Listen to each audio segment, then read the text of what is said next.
Alright, welcome back to the channel, guys. If you guys haven't already, please consider slapping that subscription button. But yeah, here we go. Week 3 on the PBA Tour. US Open in the books. First one two-handed, by the way. If you guys didn't see any of it, all the vlogs are going to be on the Vitamin D Tang channel. Link is in the description below. I would appreciate it if you guys would head over there and subscribe there as well. Every 10,000 subs, we're giving away a ball. Almost at 20,000, so let's make it happen. All right, so we're going to start with day 1. We call it the longest day in bowling. We have 4 1.5-hour practice sessions. First pattern ended up being 40 feet. The second was 47.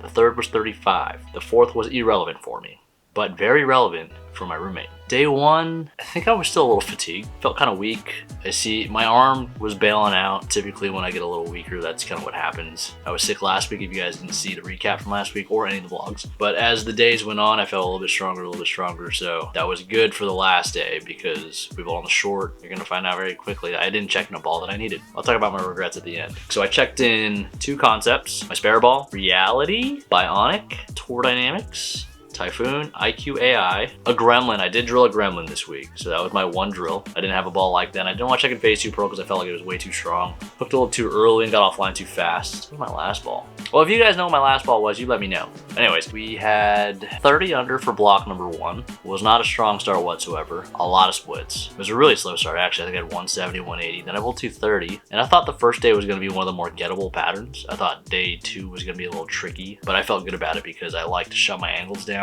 And that's kind of what you had to do later on in the block. So I went 170, 180, 230, throwing a concept, and then we had to separate our angles. And I think with my elbow getting around it too quick, it was really hard for me to throw it to the right. I also feel like I'm starting to pull my swing back a little too much, which I think is also due to a little bit of fatigue. So we'll make the adjustments accordingly for the next event in Decatur, Illinois. If you guys are going to be in the area, come check us out. Check out pba.com. I don't know where we're bowling. Yeah, it just wasn't a great block. I didn't feel like I bowled great. I made all my single pins, but I did miss 6 makeables, and they were all 3 6-10 variations, with the exception of one I 2-4-8'd. Missed that one. Missed them all. Yeah, I went up there. I was like, let's hook it. Missed them all to the right. I left the 3-9 twice. Missed it twice. The first time I hooked at it, I thought I nutted it. Hit the left side of the 3-pin. The next time I shot it, I was throwing the Tour Dynamics for my first shot, so I went back to the concept. I was like, okay, I'm gonna move a little bit, get it all the way there. I missed on the right side and only got the 9. That kind of sucked. So lost about 70 pins on block 1 on just multi-pin spares alone, which kind of sucked. But day 2 was pretty good. I had plus 67. You know, I committed to being steep. I ended up starting with a hybrid drive Pearl. Had 230 to start, which was really good.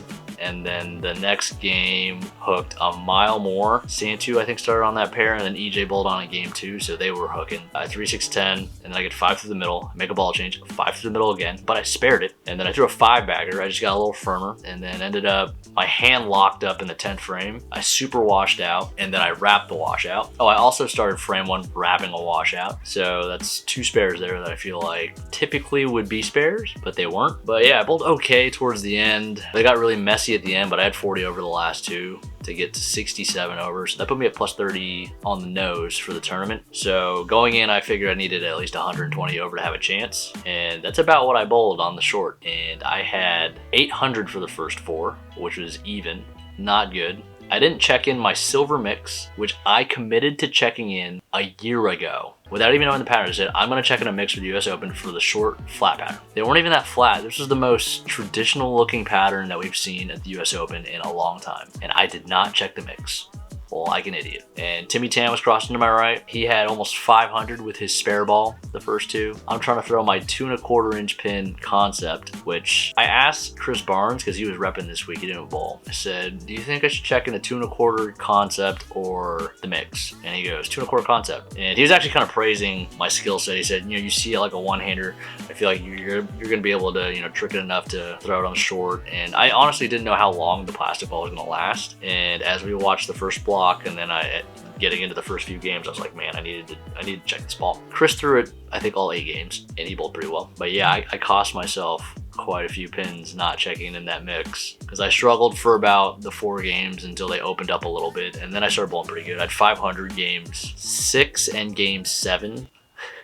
You're not gonna get me there. And then game 8, I had a chance. In hindsight, I needed 260 the last game to make it, but if you told me that I had a chance to make the cut at the US Open with 1 game to go, bowling this tournament two-handed for the first time, I was at, I don't know. Especially after the first day, you know, I was like, I need a good day. And then I had a so-so day. 67 over on day 2 was pretty good, but not a great day. Then I had 114 over on the last day, which was slightly ahead of the pace for the cut. So overall, my 2 biggest regrets, not checking in the mix, and what was the second one? I just split way too much. I had 15%, which means I split pretty much once a game. No, more than that.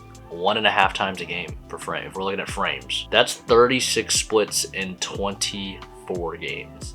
That is a metric ton. So yeah, splits, no good. I did strike a lot. I had a 2-game stretch where my strike percentage was 100, but in those 2 games, I split 5 times, which derailed my momentum and ability to score really high. But the game that I hit the pocket almost every time, I shot 260. Then before that, I shot 230 with the back 7. Oh, that was a good stretch. Yeah, I had a 4-game stretch where I struck a bunch. I just split way too much. Oh, the second thing, I remember the second thing. I'm just not very mentally strong in this building. I just remembered too much of the bad, and then I let that affect me. Yeah, I know a lot of people are gonna, you know, be keyboard warriors and tell me, oh, you're physically, you know, when you stay down on your shots, you throw it way better, or you should go see a therapist when, you know, on all these things. And I'm like, you guys are watching me bowl for a living on your phone, on your TV, through a screen. And I appreciate your guys' concern, but I'm just showing you how it is out here, what life is like. I'm not the only one that goes through this. It's a lot more common than you think. And maybe we all could use a therapist to help us out mentally. But it goes in waves, you know. Yeah, the guys that are really, really good are really strong mentally, and that's why they're as good as they are. And the rest, I mean, I'm not saying, like, if you're not really good, you're probably not bowling on the tour. Let's get that straight.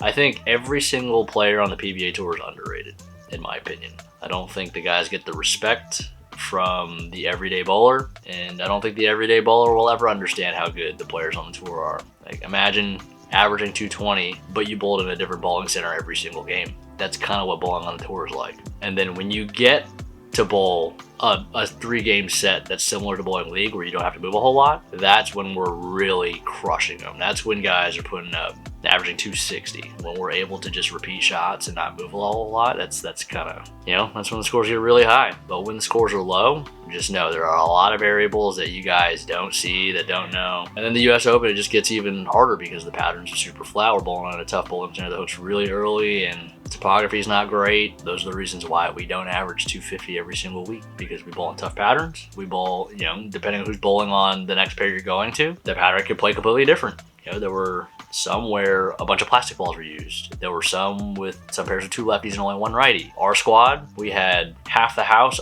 all righties. The other half, there were 2 lefties per pair. So that made crossing the building even harder. You know, we're moving arrows at a time, left and right, kind of just searching. So yeah, I just hope that with all you guys watching the vlogs, you know, my vlogs, Brad and Kyle, the house, anybody, Ethan Fiore, anybody that's putting themselves out there, I hope you guys kind of learn to respect the guys that do this, because it's really hard and most people think it's not.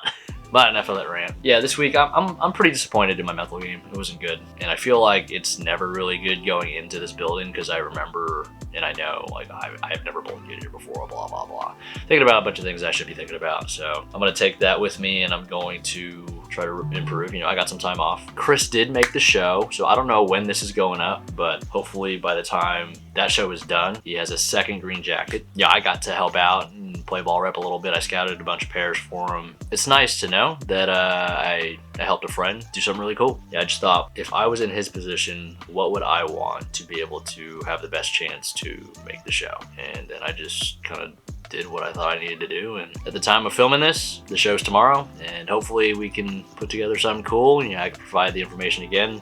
I'll help him walk away with another US Open. But in any case, that was my week. Not great by any means, but not the worst. Probably one of my better US Opens. I finished 48th. If you guys made it this far in the video, I greatly appreciate it. I know these recaps aren't doing well, but I just want to let the main channel know that I'm still here. I haven't forgotten this channel. It's gonna be a little light here for a little bit until I get back, but I appreciate you all, even the negative comments in the comment section. It helps engagement. So knock me if you like, but you're only helping me, so thank you. Thank you for that. I gotta make another cut because I've been collecting some cards in a different way this year, and it's getting a little expensive. So yeah, it's fun though. You know, me and the boys go to the card shops every week. Cool. What is this place called? Ironwood Commons, I think we stayed at. We were the first to ever stay in this place. So, yep. Cool. Yeah, we're pretty much done. On the show. Let's go. Ball rep. My man, legend. I don't know about that. Legend. Sample size is small. But yeah, thanks for watching. If you guys made it this far again, appreciate if you guys leave a comment down below, like the video, and subscribe to the channel. And next week, week 4, there's an old guy predicted I was going to win, so I hope he's right. Shout out that dude. Peace.